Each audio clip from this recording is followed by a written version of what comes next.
Good morning, everyone. This is Tony from her Homestead Skills. Well, the beginning of a new month, but it already feels like fall here. I know a lot of you have been struggling with exceptional heat, but we haven't really here. It's been hot, and there has been a few days of heat warnings, but it's only been a few days. And the last few days, actually, we've had rain every day. That's why my cucumbers and watermelons are doing wonderful. But the last few days, there's been I guess enough of a thunderstorm and cooling down that's occurred that it's actually cool. It feels like fall is in the air. It's a little early for that, but it's beginning to feel like fall. So definitely it is harvest season, and I think that my next move should be to go up to a little farm stand that I know exists and see what they have available and what produce I would want.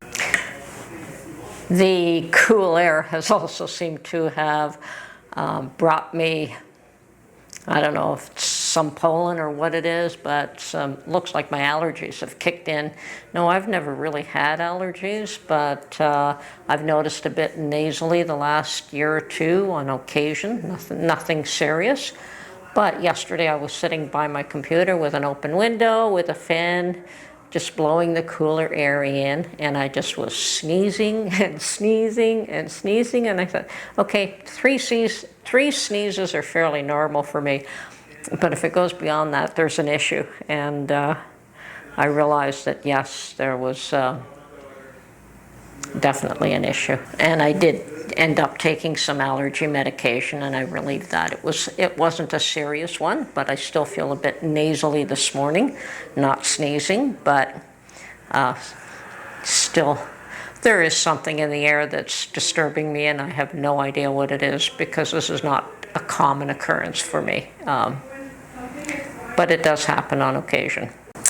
Okay, with fall being in the air, it's not yet here, but there is a cooling down, and I'm sure we're going to have a lot more hot days before the fall actually arrives. But I think that the harvest season is upon us, and I'm going to spend the day going out to a little farm stand that I'm aware exists, and it'll do me good to get out and about a little bit. Don't like being locked in. And I'm going to see what they have available and try to determine when the bushels of tomatoes are coming in. They should be fairly soon. Okay, well, with the air cooling down, the harvest season is definitely upon us, and I'm going to have to review what jars I have available. I know I still have lots. And what I want to can up for the year, and what produce is available and where. And certainly I'm going to make more tomato puree as soon as the tomatoes are available. And I'm going to make more corn and definitely some salsa. Maybe, I don't know how many jars, but I'm definitely going to make some salsa. Now, I do expect a lot of issues this fall. I think that no matter what they try to do to distract, people are aware of their own situations. They are aware of what it costs them to live. They are aware of what they themselves are suffering. We know that there's probably going to be a lot more foreclosures and a lot of people losing their jobs. A lot of stores shutting down. So if a lot of retail locations are closing and a lot of people getting laid off, we're going to have a lot more trouble. And we have housing issues. We have issues with commercial real estate going empty because people don't want to go back to the office. My God, these people should be thankful they have jobs. And by the time this is all over, they may have wished that they had gone back to the office, but we'll see. I was never one to flout a job opportunity. It may have not been the one I wanted. But, you know, sometimes a job that you don't want leads to a better one down the road. It always does, actually, you know. And getting experience at one thing can certainly help your own position eventually. I'm no longer working. I'm retired. It isn't an issue for me. I'm comfortable, if not totally satisfied, where I live. It's affordable for me with what I have. It's not what I want. Sometimes you just have to be thankful for what you have. So yes, there's a lot of issues that I'm concerned about that will probably come to a head this fall and winter, and perhaps even into next year. Yeah, those in control don't seem to have answers for anything.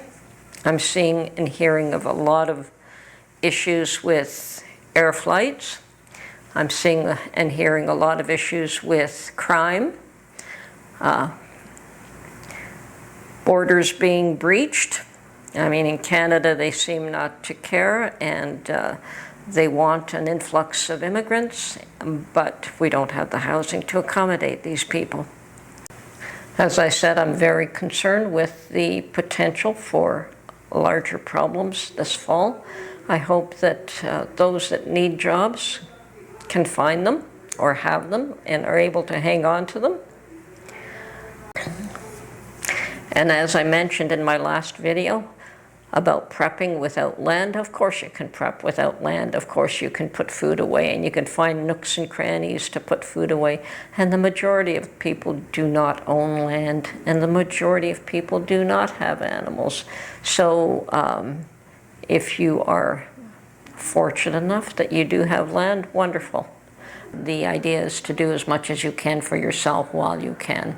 Is society going to collapse? It's hard to say. I doubt it will be a total collapse, but it could be pretty ugly before it gets any better.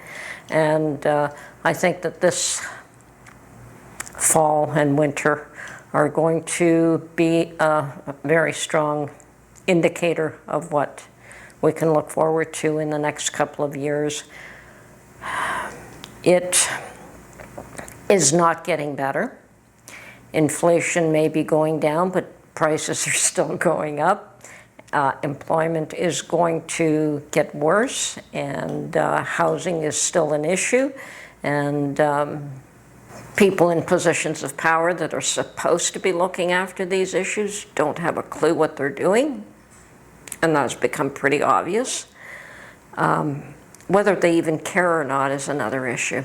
And my personal belief is that they don't care about you and they don't care about me. So I would hope that I'm wrong, but I don't see it. So what does that mean? That means that you might find some relief here and there. You might find decent people that are willing to give you a hand up. There are people who go out of their way to help their fellow man.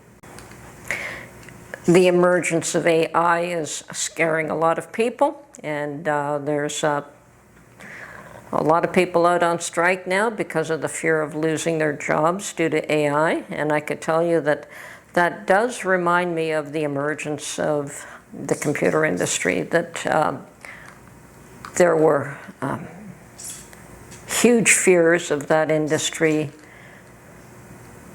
taking away a lot of jobs.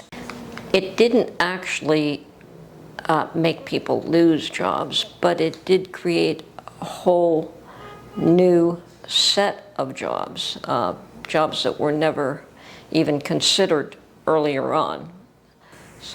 Okay, so I have all my garlic all tied up, and I've got garlic enough, I'm hoping, for the year. I probably don't. And I probably will take a lot of these bulbs and take them apart and plant them again for next year, because just the type of bulb they are, it was a really good choice for growth and for everything. So come October, I'll probably take a bunch of these bulbs and plant them again in the ground. I'm still hoping for a few tomatoes from my plants, and yes, there are some, but they definitely don't have the growth that I did previous years. So yeah, not enough sun this year for my tomatoes. And my peppers, I noticed that some of the chili peppers do have a little peppers on them, but the bell peppers, nothing yet. But it's still early. We still have likely another 8 weeks or so before I give up on them. And it looks like if nothing happens, I should have a nice harvest of melons. My potatoes, I will have a few. I don't think I will have many. Sweet potatoes, I have no idea if I'll have any at all, but I've left those in the ground for now too. So that has been my gardening for this year. My little strawberry plants that I started from seed will go in the ground in the fall. They're still here and they're healthy. And I'm pulling off all the runners, and they are fighting me on that. Every time I pull some off, they want to grow more. But I understand that if you let the runners grow the first year, you won't get any berries. Now, I probably won't get any berries this year anyway, but we'll still see how well they do. And some of the plants are now about 6 inches tall, so they're doing extremely well.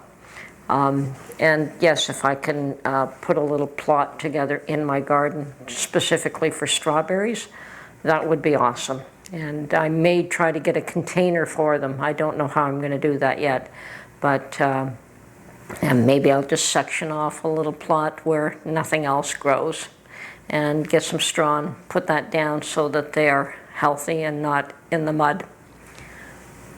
One of my biggest issues with the garden is that on the one side next to me, nobody gardened this year and the weeds have taken over. So the weeds just blow into mine, and the back area is still all weeds.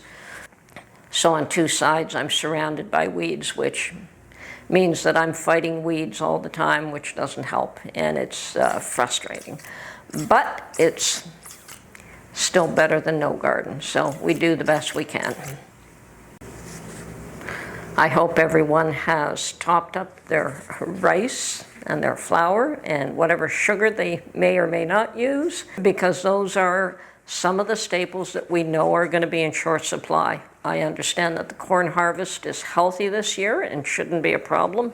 That's great. A lot of corn is also used to feed animals, so that is also a good sign. I hope that all of you have been a little bit more successful with your garden than I have, but even if you've had 1 or 2 successes and a few failures, it's all good. I mean, some years are just like that. So I'm hoping my raspberry patch will do well next year. It certainly has grown, and I understand that I'm not the only one who suffered with raspberries this year, and so hopefully next year we'll be able to do a lot better. And we'll have both raspberries and strawberries. So, and I didn't pay $10 a piece for my strawberry crowns. Anyway, I think I want to cut this short today and get out and see what is available currently, and maybe ascertain when or how soon corn and tomatoes will be available in bulk, because those are the 2 main crops that I'm looking to preserve in large quantities this fall. Anyway, this is Tony from Her Homestead Skills. Hope you enjoyed this video. Keep an eye out, folks. I mean, maybe you see things differently than I do, and I hope that you see better things than I do. And anyway, keep an eye out. Be prepared as much as you can, and do what you can to look out for each other. Talk to you soon.